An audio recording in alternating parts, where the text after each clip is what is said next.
the Poles and the Ukrainians, they have a difficult history. Here I have in mind especially the Second World War and the genocide, the Wołyń massacre, which was around 100,000 Poles, that practically all civilians that were massacred during the war, but especially there was a climax in 1943. During the spring it started, and then it really peaked during the summer months. So there are definitely difficult episodes in Polish-Ukrainian history, but at the same time, again, the Ukrainians and the Poles, they have a certain history that is in common. For example, Poland suffered a devastating defeat in the 13-year war against the Russian Empire between 1654 and 1667, which ended with the Treaty of Andrusovo, and later on the Eternal Peace Treaty of 1686, where Poland lost left bank Ukraine, meaning the part of Ukraine that is on the east of the Dniester and the Dnipro river.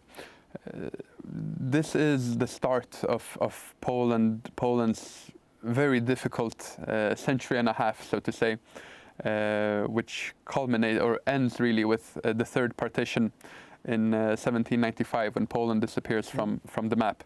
That last part, which started with the first partition in 1772, it comes under the reign of Catherine the Great. And Catherine the Great was also the empress who took away the sovereignty, or at least autonomy, of the Zaporizhian Cossacks, this embryo of a Ukrainian state that the Ukrainians view as in many ways, apart from Kiev and Rus, apart from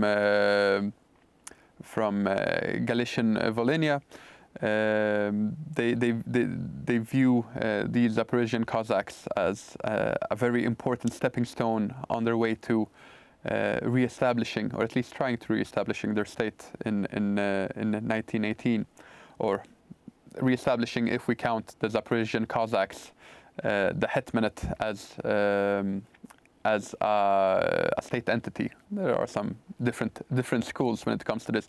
What is certain is that they had a certain level of autonomy, and this was taken away by Catherine the Great in 1762.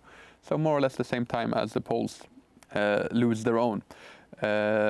Again, later after the First World War, we have initially the Polish-Ukrainian War, during which the Poles, they fight against the Western Ukrainian People's Republic, this small self-proclaimed state that was created around the city of Lviv. And then there is a second Ukrainian state, the Ukrainian People's Republic, centered around Kiev and more or less the rest of Ukraine, so to say, of today's Ukraine.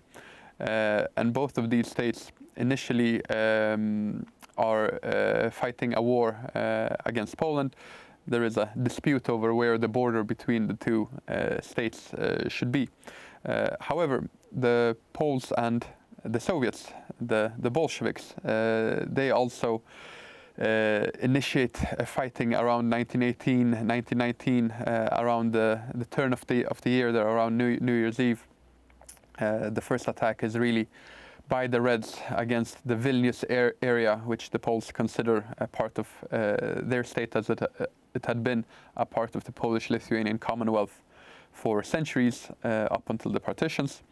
And later on, during February, March 1919, there is more fighting between the Poles and the Red Army in what is today's Belarus.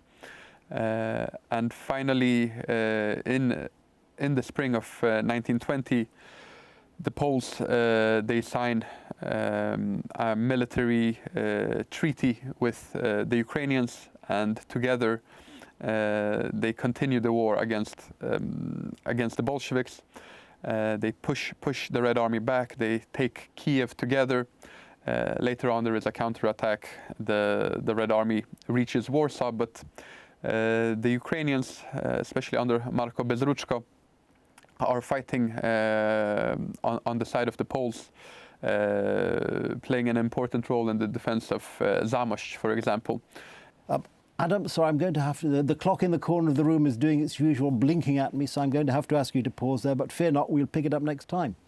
There we are. I've had to interrupt Adam almost in mid-sentence, but fear not, if you join us next time, as we hope you will, we'll pick up the story here on Poland Daily History. In the meantime, thank you for watching.